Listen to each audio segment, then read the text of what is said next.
گناهی ما ثوابی ما نماند هیچ بپرسیش.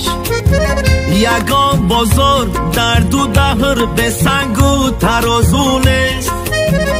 گناهی ما ثوابی ما نماند هیچ بپرسیش. یگان بازار در دو دهر به سنگ و ترازو نیست. برادرها چی سود از منی های دست روزه، نه این دنیا نه آن دنیا با فرمانی من تو نیست.